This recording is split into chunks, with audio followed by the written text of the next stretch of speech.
Good morning, Dan and Amy. Picking up our discussion of the human stain, Harv the Perv, Harvey Weinstein. Tweeter reminds me of a couple things, too, because one angle here that we haven't discussed in detail is the media. And we talked about the men of chess in Hollywood, the men without chess, in Hollywood. What about the media? We know in 2004, the New York Times spiked a story. We know NBC passed on the story. We know this was going on for decades, basically in full view, with a lot of people knowing, including the media, and they did nothing. And I'm reminded by tweets from Chicago Hound. Remember People Magazine? They did a 2-page spread honoring Anthony Weiner and Uma after Sextgate. Right, because he had gone to rehab, and there was, some redemption, second chances. But then he did it again. And then he did it again with a 15-year-old, and now he's going to be going to jail soon for 21 months. Also, a reminder, NAACP honoring former Los Angeles Clippers owner Donald Sterling. Oh, remember? With the Instagram? Why don't you stay off that Instagram? And, of course, the point that the tweeter makes is everyone who is now attacking the human stain and writing about him was enabling him the day before yesterday. Well, and that's of course certainly true of the A-listers and the politicians, starting with a former presidential candidate named Hillary and a former president named Barack, who finally find it safe enough to weigh in. They like the money. I mean, he donated $1.4 million to the DNC and to Democratic candidates, and maybe that's why the media didn't pick up on it, because it would make their candidates look bad. It would make the president look bad. And status. These are their people. This is their circle. That can't be underestimated. The combine between media, like D.C. Press Corps, Chicago Press Corps, and the big government political establishment, and certainly the glitzy Hollywood left. And so the question, maybe Hollywood will start to suffer the same fate as the NFL. People who otherwise don't really pay attention to Hollywood from a political perspective may now see just how much it has become, how much it is Caligula, not become, it has been, but this is perhaps the most grotesque manifestation of it in recent memory. I mean, he was worse than an animal, what he did, especially to potted plants. Yeah, that's the line that you've drawn. The potted plants, poor potted plants. Speaking more to this topic, I should say, is Ed Morrissey. He's senior editor for HotAir.com and a columnist for The Week. Ed, thanks for joining us. Appreciate it. Yeah, thank you for having me on. So, what's your take on the media's coverage of this so far? So, Ronan Farrow had this great piece in the New Yorker, 11 months of investigative work. So maybe he's an outlier. But all the congratulations from the New York Times story from a couple days ago, and the press pretending like that they deserve significant credit for bringing this to light after essentially covering it up for so many years. Yeah, this is a point that I think is really interesting when it comes to Ronan Farrow, because I think it's the most stark contrast that you have here. Ronan Farrow is under contract to NBC. NBC is insisting that it's a non-exclusive contract, and clearly that's the case because he ended up taking the piece to the New Yorker, but only after NBC passed on publishing it. Now, NBC is insisting today and last night that the form of the story that Farrow brought them was not anywhere close to the form of the story that was published in the New Yorker, but that doesn't make a lot of sense. I mean, Farrow, if it needed more work, Farrow would have done it with NBC. And if they had wanted to publish it, and because NBC is a bigger platform than the New Yorker, and it would have gotten a lot more.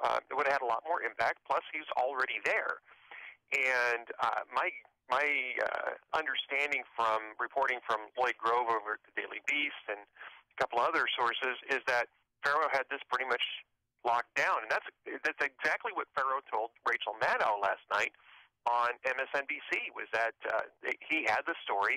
NBC didn't want to publish it. He didn't want to get into why they didn't want to publish it, but he noted that Weinstein and his legal team in Hollywood exerted a lot of pressure on a lot of journalists over a lot of years to not report on Weinstein. And basically, I think he was letting the viewers connect the dots on that. It just seems like, yes, there's been a lot of intimidation going on to keep journalists from going into this, but then you have to look at the outlets themselves. An outlet like NBC, the New York Times, which had the story in 2004 and declined to publish it, other outlets that had this and didn't do anything with it.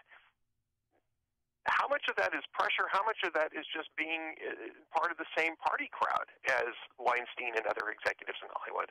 Yeah, and I just, this has been going on for 30 plus years. How in the world did his board members not know? How in the world do politicians not know? When they're even making jokes about it, the 2013 Grammy or Oscar announcements, and they're making fun of Harvey Weinstein on 30 Rock, and they don't know? No, everybody knew. The Weinstein Company board put out a statement yesterday saying that it's absolutely untrue that the board had any knowledge of Weinstein's activities. He had people in his organization that were basically pimping for him, looking for vulnerable young women to send to Harvey Weinstein to satisfy his appetite. That was the story about Lombardo, the head of Miramax Italy, and also the Ronan Farrow story. 16 former and current executives and assistants at Weinstein's companies. But the board had no idea. Okay. Right. Yeah, and I mean, one of whom was his brother. Right. Yeah. Right. Now he didn't always get along with his brother, and that's pretty much public record. There were months when they didn't speak to each other, but he's still his brother. And and they founded this company together. So my guess is that his brother understood how Harvey operated, and certainly would have had some clues based on the fact that people like Angelina Jolie refused to work with him again. Those types of things tend to get around. People talk, and as a few of the sources in both the Times and the New Yorker pieces say, this was an open secret. People were warning warning women not to be in a room alone with Harvey Weinstein. Well, why? Right? If that's the case, if that's the open secret, then clearly people understood that there was a risk, and a risk of what? It wasn't that he was going to pop open,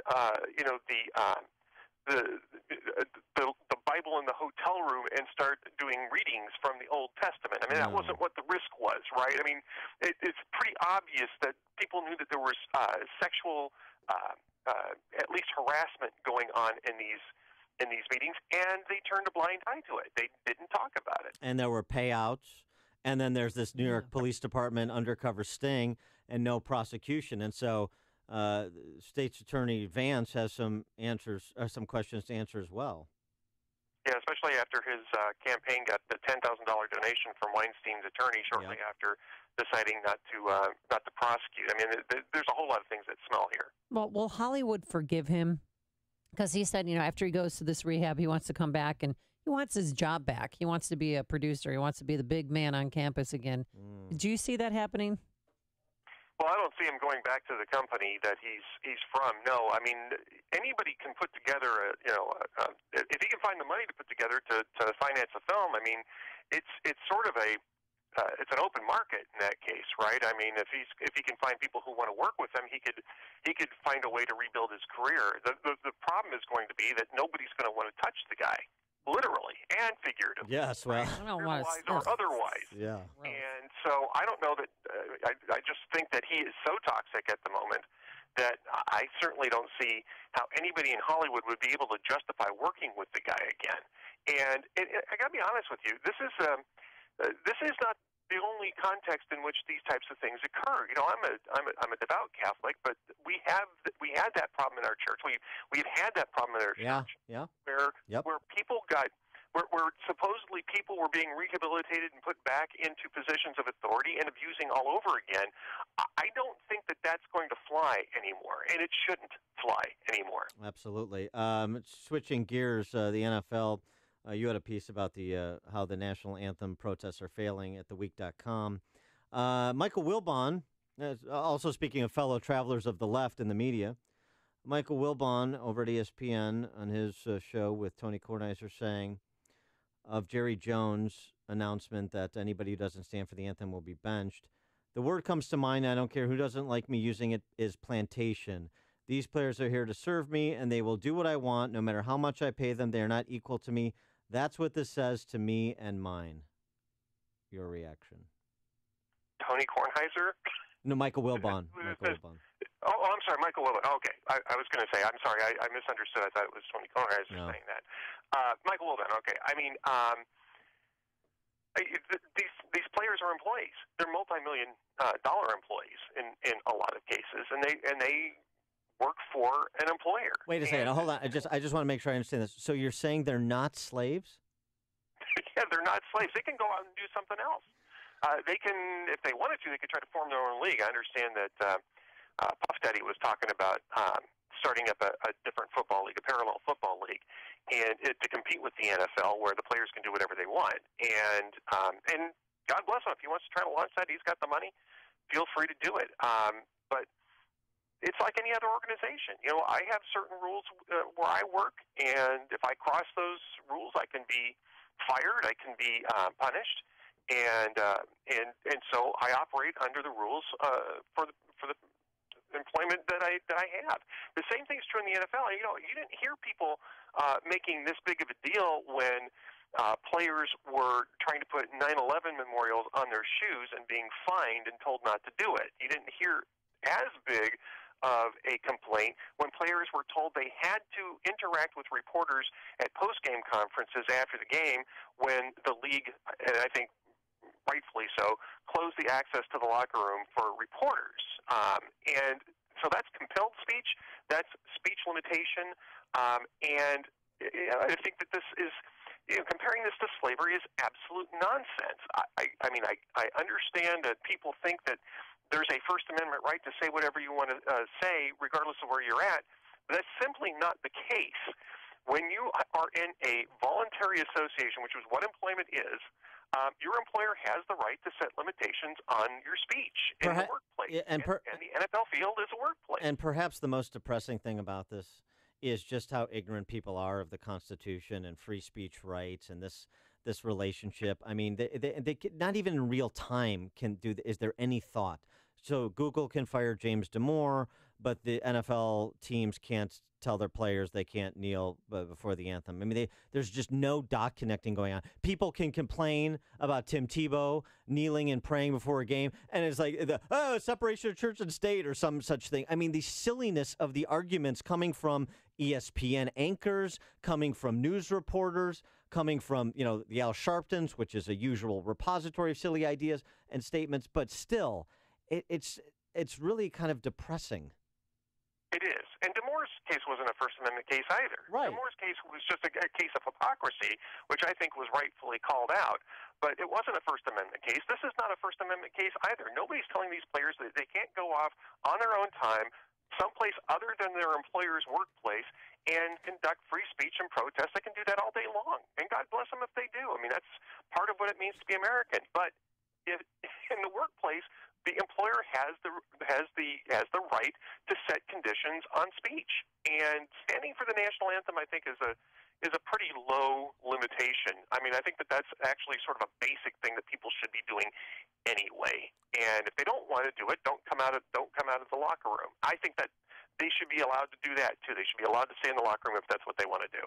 And we have good news this morning. Twitter has backtracked. Now they're allowing Marsha Blackburn's pro-life campaign ad on their site, because she talked about selling body parts, baby body parts. Yeah. Did you see that? I did. I saw this. So Twitter is now getting out of the business of being editor of political messages from candidates. I mean, this was a really stupid idea to begin with. And basically what they did was they gave Marsha Blackburn all sorts of anti-establishment credibility for running for this office. No question. Well, Twitter's against her. She's, the social justice warriors are attacking Marsha Blackburn. She couldn't have scripted that better if she tried. He is Ed Morrissey, senior editor at hotair.com, columnist for the week. His recent piece, Why the National Anthem Protests Are Failing. Ed, thanks so much for joining us. Appreciate it. And this somebody dug up this statement, tweeted it out just real quick. Harvey Weinstein, in a statement of support for Roman Polanski in 2009. Oh. Hollywood has the best moral compass because it has compassion. Oh, creepy.